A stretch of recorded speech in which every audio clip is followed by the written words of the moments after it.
Peut-être je me permets une présentation des interlocuteurs qui sont là. Donc, Monsieur Bonneau, qui est enseignant-chercheur en langue anglaise. Madame Amanda Murphy, qui est enseignant-chercheur en langue anglaise aussi. Louis Valbec, qui est étudiant dans le parcours anglais-allemand, actuellement dans le master de traduction TTJF, et qui a suivi le parcours traduction de la licence qu'on souhaite présenter. Moi-même, je suis Anne Lordeau, enseignant-chercheur en langue allemande. Merci. Pour finir le tour de présentation, donc, nous avons aussi avec nous Evelyne Ricci, qui est enseignant-chercheur en espagnol, Isabelle Perrin, enseignant-chercheur en anglais et directrice du master TTJF, dont on parlera dans une deuxième partie. Et nous avons deux invités du monde professionnel qui ont fait la gentillesse de venir. Paolo Bellomo, qui est traducteur littéraire et artistique, et Karima Matoud, qui est traductrice judiciaire. Donc la première partie, ce sera pour toi, Anne-Laure. Donc on va commencer par une présentation un peu peut-être d'un point de vue administratif, en tout cas vraiment la maquette très précise du parcours traduction, qu'on appelle parfois option traduction. Ça n'a pas grande importance, on utilise les deux termes indifféremment, donc si on passe de l'un à l'autre dans la présentation, ne vous inquiétez pas.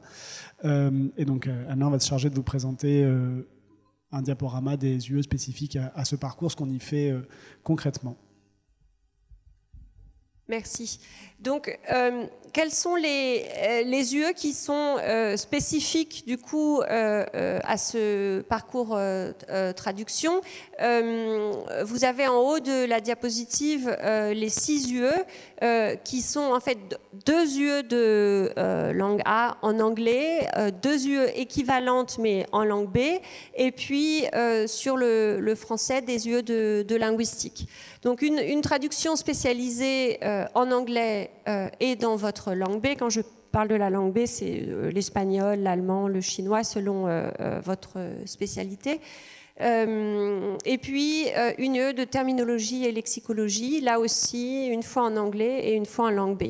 En français, une UE de morphologie lexicale et une UE de sémantique. Il est intéressant de voir aussi quelles sont les différences avec le parcours affaires et commerce, où les étudiants qui s'orientent vers les affaires et commerce ont une UE de communication et des UE d'économie dans les deux langues, langue A et langue B, et puis gestion et économie d'entreprise. Pour la traduction spécialisée en anglais, donc je vais balayer maintenant les différentes UE, alors sans non plus trop m'attarder parce que du coup il y en a beaucoup en langue B, mais la traduction spécialisée en anglais se fait vers le français avec une idée de varier les genres et les domaines de connaissances. Globalement, il y a 4 parties qui peuvent être identifiées sur l'ensemble de l'année, avec une enquête journalistique, des sciences et techniques, les sciences humaines et sociales, le droit et la justice. Pour ne pas trop compliquer la tâche en L3 quand on découvre la traduction spécialisée, il s'agit essentiellement de travaux de vulgarisation avec des recherches lexicales et documentaires en travaillant l'aspect linguistique lorsqu'on passe d'une langue à l'autre pour voir comment travailler le choix des temps, la syntaxe, les expressions idiomatiques. En terminologie et lexicologie en anglais, la traduction se fait dans l'autre sens, plutôt thème, puisque c'est vers l'anglais, avec des textes de non-fiction, presse généraliste et sciences humaines.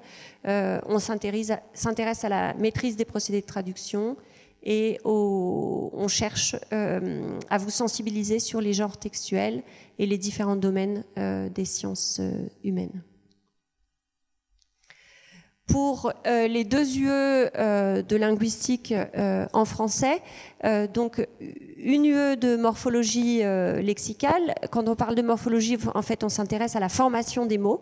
Vous allez voir comment, ou l'idée est de voir de quels outils on dispose pour décrire les mots, les analyser, les comprendre, comment est-ce qu'ils sont construits. Pour voir qu'il y a des mots qui sont simples, certains qui sont composés, d'autres sont empruntés à d'autres langues, et qu'est-ce que leur positionnement dans la phrase implique sur leur forme. Et en sémantique pour traducteurs, on s'intéresse au sens, et donc au sens des mots, et la différence entre sens et signification, les relations entre les mots et les occasions de rencontre entre les mots. Alors, je passe maintenant aux langues B avec une présentation pour que vous ayez un petit peu quelque chose sur chaque langue B, sachant que ce sera un petit peu moins détaillé entre les 2 UE de langue B. Pour la traduction spécialisée en espagnol, on se pose la question de savoir ce que traduire veut dire, avec une réflexion donc sur l'exercice même de la traduction. Il y a des séances qui se font vers le français, d'autres vers l'espagnol, avec des textes tirés de la presse généraliste, des articles de sciences humaines, des textes littéraires. Et ça n'est pas exclusivement des textes narratifs, vous pouvez aussi avoir des fragments de pièces de théâtre contemporains. Tout ça pour un approfondissement des connaissances, des structures idiomatiques, syntaxiques et phraséologiques de l'espagnol. En italien, on vise la consolidation et l'approfondissement de la terminologie et de la phraséologie. Donc, ce sont des termes que vous avez déjà entendus pour d'autres langues, avec des domaines de spécialisation tels que la macroéconomie, la politique, le domaine de la vie sociale et culturelle. Là aussi, l'idée est de vous préparer à la pratique de la traduction spécialisée. Pour le cours de terminologie et lexicologie en langue allemande, on vise à renforcer la maîtrise des procédés de traduction. On veut vous sensibiliser au lexique de l'allemand, à l'analyse aussi du lexique par rapport à des questions de genre textuel, de contexte social, de registre et de contexte culturel. La notion de mot est assez centrale pour être interrogée en fait sous différents aspects linguistiques. Et l'accent est mis aussi sur la relation entre les mots et sur la phraséologie. Et je donne juste l'exemple des anglicismes sur lesquels on a travaillé cette année à partir du discours sur la crise du corona, avec les mots que sont home office et homeschooling. En traduction spécialisée chinois, la formation se centre sur les langues, les connaissances et les méthodes de traduction. Merci. Donc quelques mots sur la façon dont on envisage la formation, l'intérêt qu'elle peut avoir. D'abord à Louis. Enfin, je pensais le faire après, mais non.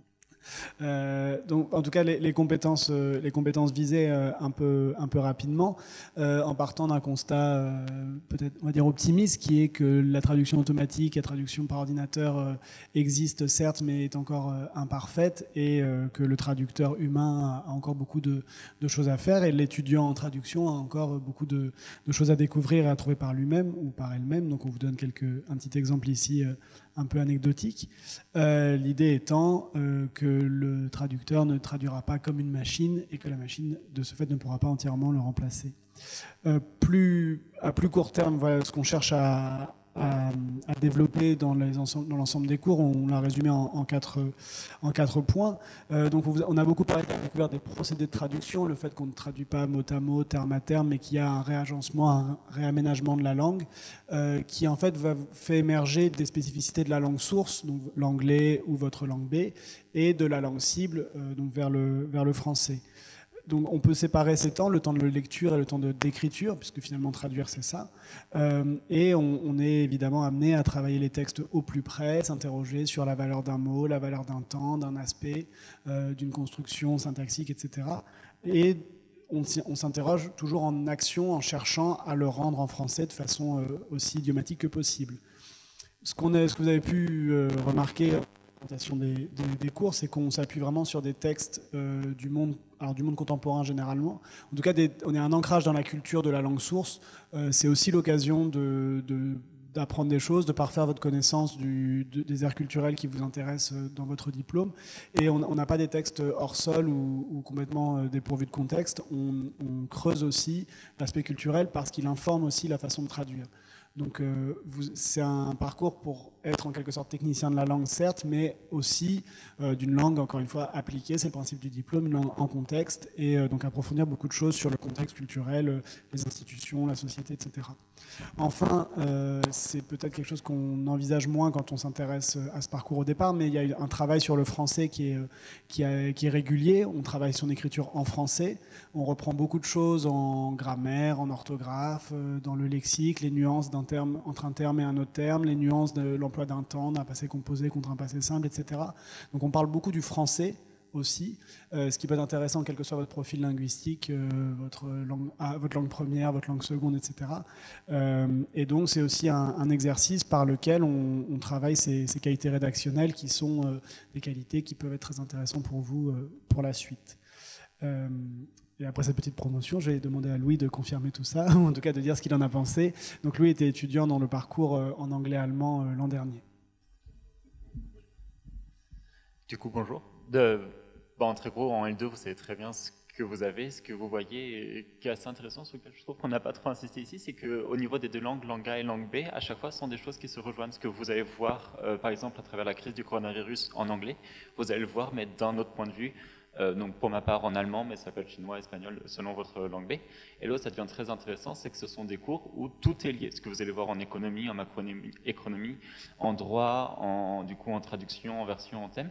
Tout ça, ce sont des choses que vous avez en commun. Et... Ah, pardon. Oui, vous m'entendez peut-être mieux maintenant. Du coup, tous ces cours, en fait, où vous avez peut-être l'impression que ce sont beaucoup de cours complètement distingués les uns par rapport aux autres, finalement, ça vous aide à avoir une culture générale beaucoup plus grande au niveau européen, au niveau mondial. Ça vous permet d'avoir un choix beaucoup plus critique, aussi d'avoir un sens critique beaucoup plus aigu au niveau de votre choix dans les traductions. Ça va être assez important et c'est assez chouette parce que quand vous connaissez ou quand vous maîtrisez très bien un sujet dans une matière, c'est un sujet sur lequel vous allez pouvoir rebondir dans une autre matière où vous maîtrisez un peu moins bien le sujet. Donc même si vous êtes un peu moins fort en grammaire allemande, par exemple, vous allez tout de suite pouvoir savoir à quoi fait référence le sujet, dans quel contexte ça s'inscrit, et pouvoir réfléchir avec un sens critique extrêmement développé. Et là, ça va vous aider à ce niveau-là, encore une fois, à pouvoir traduire. Donc c'est pas quelque chose de très compliqué en soi, mais les professeurs sont tous en commun pour vous aider à développer aussi un sens critique. Donc voilà, c'était la chose sur laquelle je voulais ainsi un peu insister, c'est que vous n'avez pas des cours séparés les uns les autres. Tous les cours sont très communs et tous les professeurs aussi se parlent entre eux et savent très bien qui sont les élèves et comment les aider, comment faire progresser. Alors c'est vrai qu'on insiste beaucoup sur la grammaire, c'est vrai qu'on insiste beaucoup sur les choses, mais tout ça, ce sont des choses sur lesquelles vous avez besoin d'avoir une bonne base pour pouvoir ensuite développer derrière votre style critique et le style de traduction que vous allez pouvoir faire. Bon, très bien, merci. Oui, donc troisième partie, c'est sur les débouchés. Donc évidemment, la traduction vous rend intelligent, cultivé, intéressant, capable de traduire et de bouger entre les cultures et les langues. Donc c'est déjà un plus. Mais vous vous demandez sûrement aussi... qu'est-ce que je vais faire après? Donc, évidemment, vous pouvez devenir traducteur, mais il y a plein de types de traducteurs et puis plein d'autres métiers aussi qui requièrent les mêmes compétences qu'on apprend en traduction. Donc, on voulait reprendre un peu ça. Ça commence juste avec une petite liste de métiers ou de domaines auxquels vous avez peut-être pas pensé. Donc, la documentation, la communication en entreprise, gestion de projets, de services linguistiques, assistante trilingue ou il y en a beaucoup plus, on va encore en parler. Et la poursuite d'études vers le journalisme d'entreprises multinationales, par exemple, veille stratégique sur des sources étrangères, rédaction, recherche. Voilà. Quelques masters de nos anciens donc, qui ont fait le choix de cette option. Donc on voit que des étudiants sont partis à Lille, à Paris 8, à Nanterre, en Bretagne, en Allemagne, pour étudier donc la traduction cinématographique ou juridique, traduction et interprétation, traduction audiovisuelle, traduction économique et juridique, un master de rédacteur-traducteur, master de traductologie, donc, qui est l'étude des traductions, l'étude des versions, et interprétariat, le journalisme bilingue, donc à la Sorbonne Nouvelle, un master de Sciences Po en affaires européennes, donc qui permet ensuite de travailler dans des institutions européennes, par exemple, et l'Université d'Evry, administration et échanges internationaux, et une école d'hôtellerie, voilà, où la traduction est tout aussi utile dans le domaine du tourisme et de l'hôtellerie. À Paris 3, on a le master de traduction et terminologie juridique et financière, donc qui permet de travailler ensuite dans des cabinets d'avocats, des cabinets financiers, sociétés d'audit, des banques, des établissements financiers, des organismes publics nationaux et internationaux, donc les ministères, les ambassades, les banques centrales, etc. Ce sont des compétences très exigées dans tous ces milieux-là. Le master, donc à l'ESIT, il y en a plusieurs, il y en a 6 précisément en ce moment. Donc on entre sur concours à l'ESIT, donc c'est une école supérieure d'interprètes et de traducteurs. Donc il y a un DU de préparation au métier de la communication entre sourds et entendants, un DU traducteur-interprète judiciaire, un master 2 en traductologie, master d'interprétation de conférences, master d'interprétation et traduction français, langue des signes française, et master de traduction éditoriale, économique et technique. Donc tout ça, ça permet d'approfondir, évidemment, de vous spécialiser. Donc pour parler un peu plus, oui, Louis. Oui.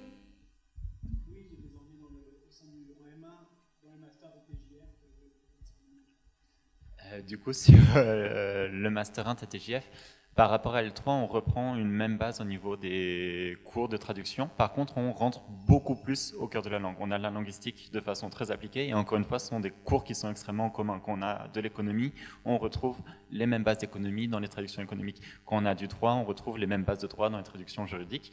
Et pareil, encore une fois, on a des langues A et des langues B qui communiquent entre elles à travers les textes qu'on étudie. Sur quoi je peux parler encore une fois? Ah, pourquoi j'ai choisi ce master? Parce que la traduction m'intéresse, j'imagine que vous êtes là aussi, parce que la grammaire m'intéresse énormément. Alors, je ne suis peut-être pas l'étudiant le plus assidu en grammaire, mais c'est quelque chose qui m'intéresse, où on se pose des vraies questions de langue, de traduction aussi, et d'emploi d'un verbe plutôt qu'un autre, et ce sont des choses qu'on retrouve dans la traduction.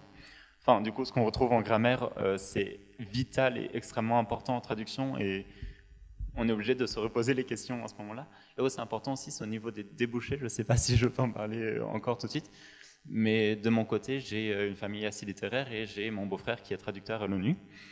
Et du coup, c'est des concours qui m'intéressent énormément. Alors peut-être pas l'ONU, mais en tout cas des concours de traduction, pour voir aussi d'un côté à quel niveau j'en suis, et de l'autre côté, pouvoir aussi partir de France, pouvoir arriver dans des institutions internationales, où justement le parcours de traduction, c'est le meilleur débouché en fait pour y arriver. Enfin, de ce que dit mon beau-frère, en tout cas, les seuls qui y arrivent, les seuls qui sont parmi les premiers au concours, parce que ce sont des concours, ce sont forcément des gens qui ont étudié la traductologie ou qui sont linguistes ou des bilingues vraiment souhaits, mais il n'y en a vraiment pas beaucoup. Du coup, c'était aussi dans le but de faire un débouché vers des institutions internationales. Donc je suis au bon endroit.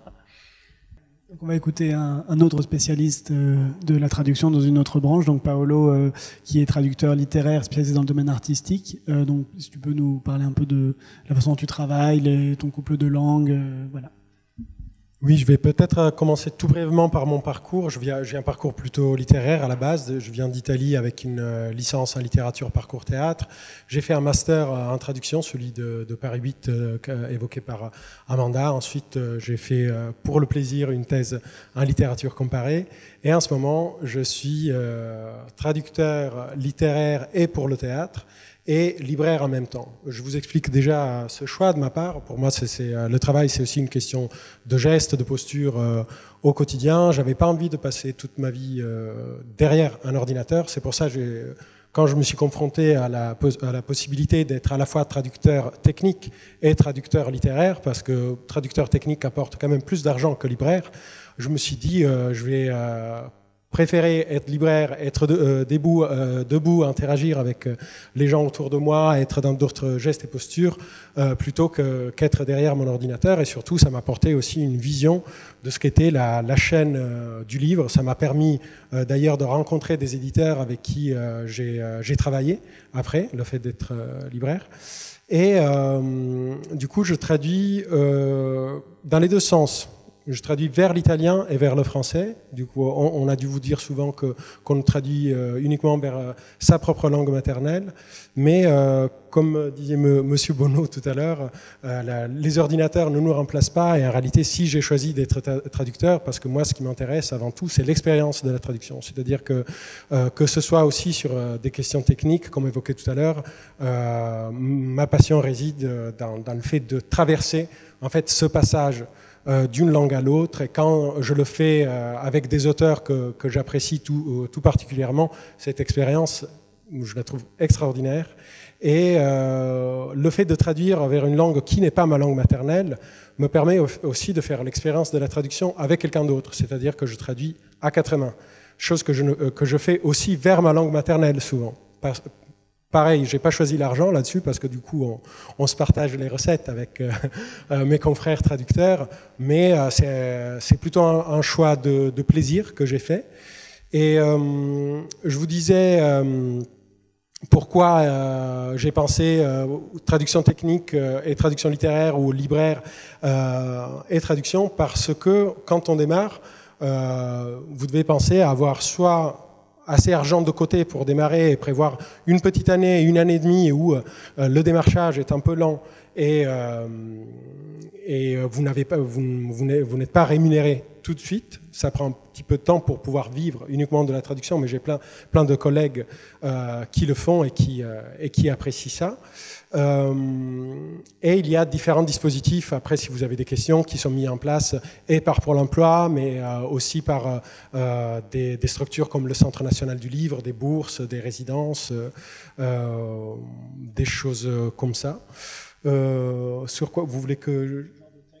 Oui, du coup je traduis principalement de la littérature, ce sont des romans. Il m'est arrivé de traduire aussi de la poésie. C'est une niche dans le monde éditorial et français et italien, et je continue de collaborer avec des compagnies de théâtre italiennes. J'essaye de faire connaître la dramaturgie contemporaine française en Italie, et c'est un cas... Il faut penser que quand on travaille de façon collaborative, chaque projet a ses propres règles et son propre dispositif. Il y a certains metteurs en scène, metteuses en scène qui veulent intervenir dans la traduction et avoir quelque part des choix de traduction qui contiennent déjà des choix de mise en scène. Et là, il ne s'agit plus que du mot, du texte, de ce que l'œuvre véhicule ou peut véhiculer dans toutes ses infinies possibilités à elle seule, mais déjà d'essayer d'imprimer le regard ou de la metteuse en scène sur l'œuvre. C'est un travail assez passionnant. Je ne sais pas si certains d'entre vous ont fait cette expérience. Il m'est arrivé de traduire, pareil, du théâtre en collectif à 15 personnes, 18 personnes, 23 personnes. On était des traducteurs, des deux langues, parfois d'autres langues aussi, des techniciens du théâtre, des comédiens, des metteurs et metteuses en scène, des danseurs. Voilà, moi, en fait, je suis là pour vous dire que la traduction peut être aussi mise au service de ce qui vous intéresse. Il y a plein de métiers où, si vous aimez faire ce travail de passation, il y a de la place pour la traduction. Et plus vous êtes sensible à cette expérience de la traduction et de la médiation, et plus vous serez apprécié dans ces contextes-là. Voilà. On va peut-être s'arrêter là. Dans ce cas, on reste dans le coin. Si vous êtes timide et que vous voulez nous poser des questions plus personnelles, ou en tout cas seul à seul, on peut aussi en parler dans l'escalier ou dans le couloir. On vous remercie en tout cas d'être venu. N'hésitez pas à en parler autour de vous, à vos camarades de promo qui n'auraient pas pu venir. Des informations que vous avez, n'hésitez pas à nous écrire sur nos adresses Sorbonne Nouvelle si vous voulez des renseignements plus précis ou des questions plus spécifiques qui vous viendraient plus tard. On peut bien sûr vous répondre et on serait en tout cas très heureux de vous accueillir l'an prochain au sein de ce parcours. Merci. Et merci à nos invités d'être venus témoigner.